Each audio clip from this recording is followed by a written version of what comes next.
Okay, so this is a second lecture on density estimation. So in the first one, we looked at histograms. In this one, so it's histograms. In this one, we're going to look at kernel density estimates.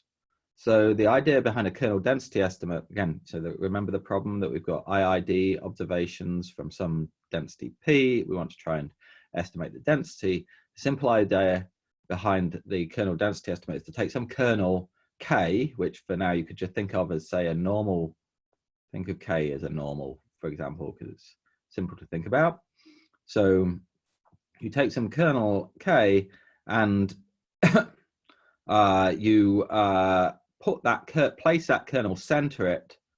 So in this case, center a normal density on each observation, xj, and add up all those kernels, or average the kernels, I guess, maybe I should say, to get an estimate of the density. So if each kernel here integrates to 1, and you've got n of them, you're adding up, and then you divide by n, obviously the estimate of the density also integrates to 1. So maybe we can just look at, what a picture would look like for that. So, let's suppose you've got some data points here. These are your xj's, and you've got a normal kernel. So the idea is that you put the normal kernel, think about putting a normal kernel centered on each data point. I'm trying my best to center each kernel here on the data point. The kernels all have the same variance, they're supposed to. And then you just add these all up and divide by n to get the overall density estimate. And I don't know whether my I'll probably do a really bad job of estimating what that's going to look like, but it's going to have, well, it definitely would have gone down to here, wouldn't it? Yeah. You get some kind of estimate of a smoothed estimate of the density, if you like, a smooth estimate of the density. Now, of course, you should be able to see immediately that the width of the kernel that you put around each point is going to produce a very, have a big effect on the density estimate. So for example, if we'd used a narrower kernel, we would have got a density estimate that looked more like our, something like this, right? If we used a narrow kernel, we would have got a density estimate that looked a bit more like the histogram with a very narrow bin width. So you can see there's kind of an analogy here. They're not the same, but there's an analogy that a very narrow kernel, and maybe I should introduce the term bandwidth. So the kind of width of the kernel is referred to as the bandwidth. So that's the tuning parameter here that affects how smooth the density is. If we used a very wide kernel, then we would have basically got something that was extremely smooth, because if we put a very wide normal around each of these points, if the width of the normal is very big compared with the spread of the points, then all those wide normals will look essentially the same from a distance, and they'll just look like something like this. So you can see that the bandwidth is just like the bin width in histograms. The bandwidth you choose for your kernel density estimate is going to have a big effect on how smooth. It's going to affect the bias variance trade-off, as we talked about last time. So okay, so it's a basic idea. Let's have a look at the examples again. So we go up to the readings here. We looked at histograms before.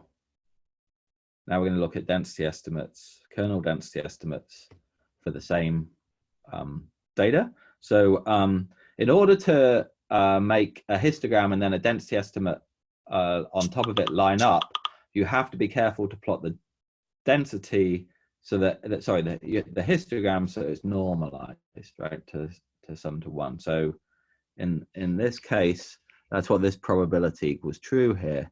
That means that the histogram is now scaled so that the y-axis is not the counts, the numbers, but it's an estimate of the density, essentially. So by putting this probability equals true, the histogram is now scaled. The height is scaled so that it sums to 1. Essentially, the area under this histogram will sum to 1. And so the density estimate here, when we lay it on top, is kind of of a similar scale. So this is just the red line here is just the default density estimate I get out of R. You can see it kind of maybe over smooths the data compared, at least, you know, I think there's some indication. It certainly doesn't show as many features in the data as the histogram. And generally my experience is that you have to be even more careful with the bandwidth selection for density estimates than with histograms. Specifically, I mean, the default in R is often not what you want to use when you're doing density estimation. Often in a histogram, the default will, well, actually, I think with the default, with the histogram, it's maybe more obvious when something's gone wrong. Whereas with the density estimate, you might look at this red line. If you only plotted the red line, you might think that was fine. But when you start to look at the histogram, you wonder whether there's maybe it's over smooth. So both methods can be kind of useful to look at, but certainly when you're plotting a density, I wouldn't only plot it with the default bandwidth. Always look at how the changes in bandwidth affect it. So here's how different bandwidths affect the results in this case. So I've just plotted on top of the histogram lots of different density estimates. So you can see this cyan line here is the one with the biggest bandwidth. And so here's the code here. They're going from a very, very narrow bandwidth to a very wide bandwidth. So the cyan one with very, very wide bandwidth, as I say, essentially just puts a very, very flat distribution, and it's an awful estimate of the density. It doesn't fit the histogram at all, doesn't reflect the data at all.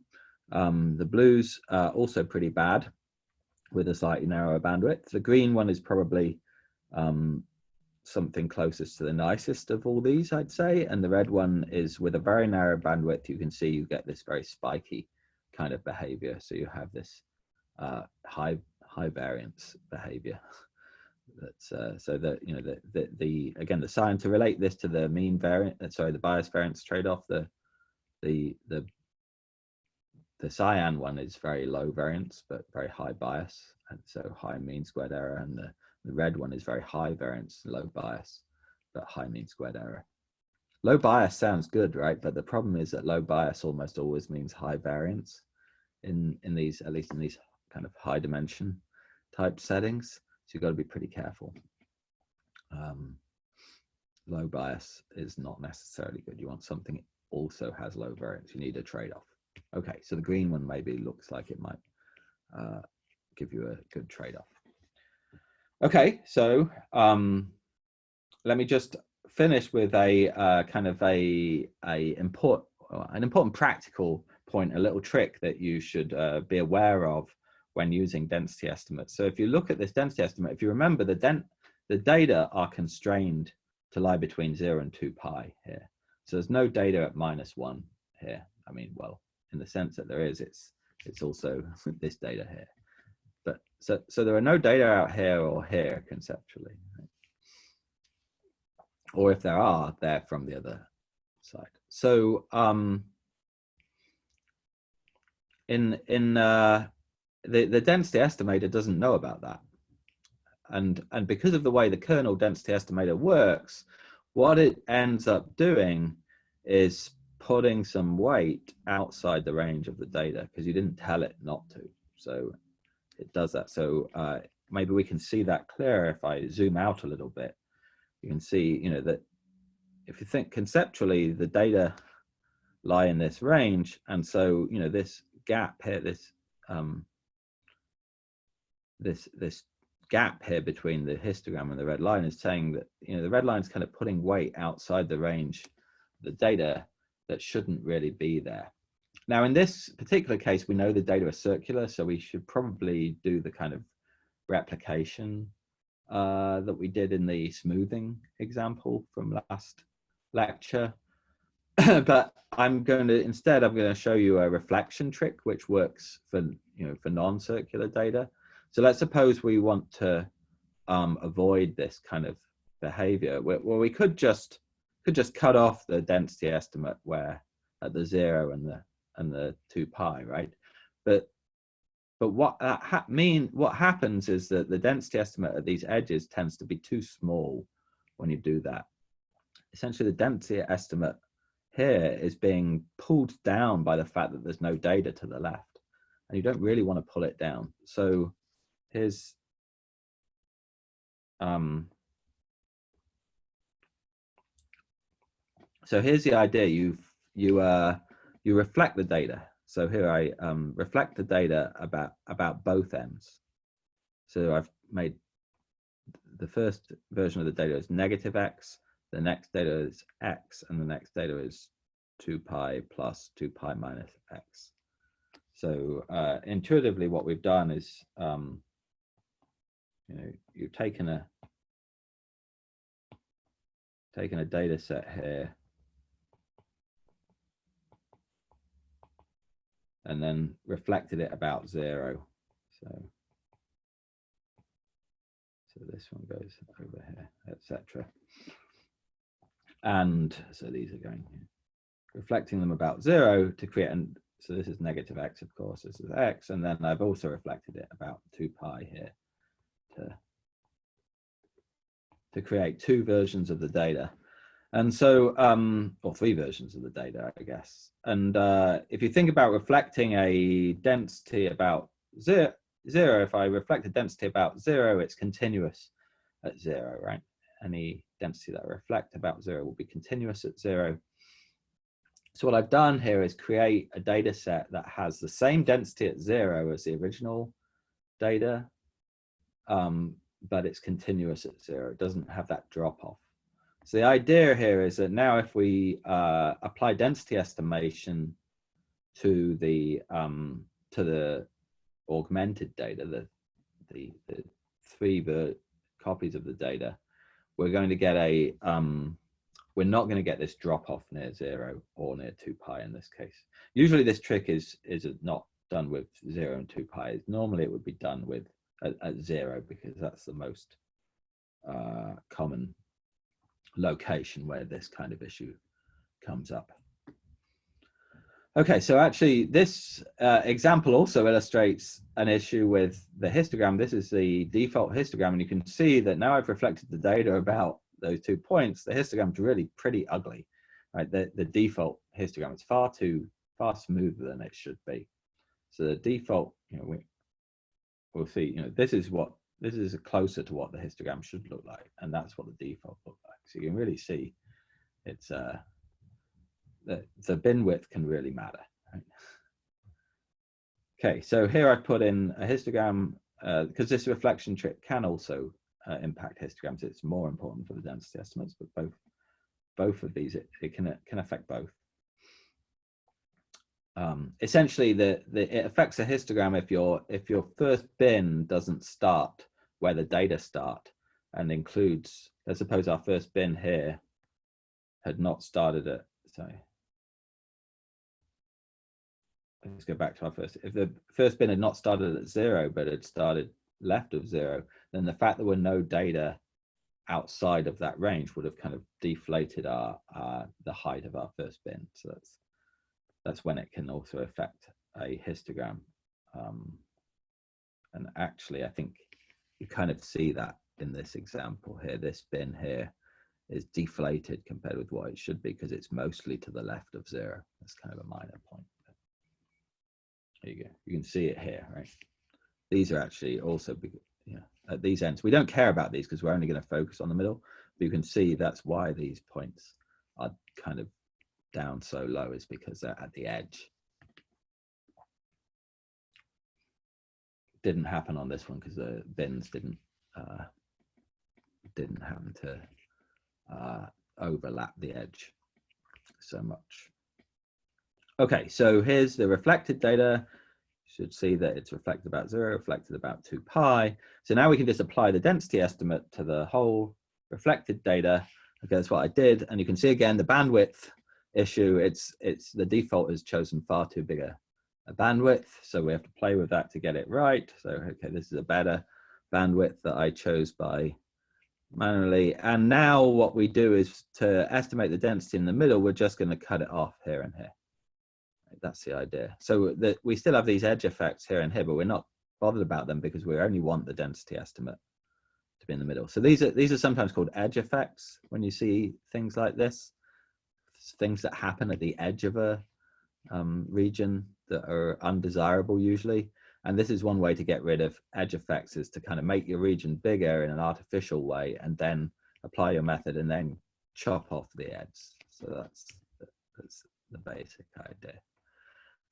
So now if you zoom in on this middle part, you can see that the density estimate is not dipping at the ends, and neither should it. You might notice that the density estimate should be, you know, because these are circular data, we know that in practice the density should wrap around. So I ignored the, you know, when I did that reflection, I was ignoring the circularity of the data and just treating it as a data set on a finite range, which maybe is a bit naughty. So you might think about how, you know, I think I did mention how you would do it if you wanted it to wrap around, but based on the trick that we used with trend filtering, you should be able to get one that wraps around if you should be able to solve that problem as well. Okay, so what's the summary? Summary is, like histograms, kernel density estimates can be thought of obviously as estimating densities, and they have this tuning parameter, the bandwidth, that affects, quotes, how smooth the density estimate is. It affects the regularization of the density estimate.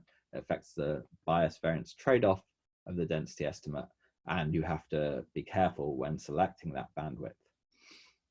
So one thought that might come to mind is, well, maybe we could select that bandwidth, or maybe the width of the histogram, by cross-validation.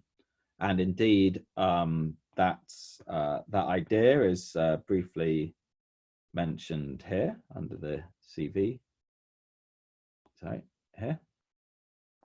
So here's an outline of how you might think about trying to use cross-validation to select the bin size, and part of the homework is to implement a cross-validation approach to choose the bin size. Another thought that you might have is that we could use Bayesian methods to kind of regularize the histogram, and so that's also a good idea, or at least something that could be tried. And so in fact the homework also has, right, let's just have a look at the homework here. The homework also has a you know, in part C, it's kind of preparing the groundwork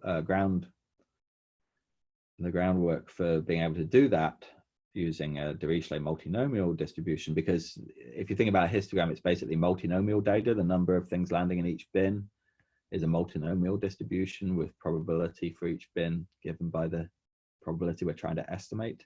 So you can use a Dirichlet prior to do Bayesian inference for the multinomial proportions.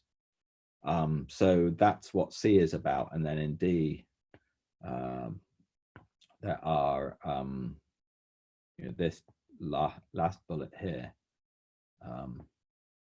is about, well, this last bullet here is about using the Bayesian idea to essentially to do a bit of regularization of the estimate in each bin. Okay, that's all for today.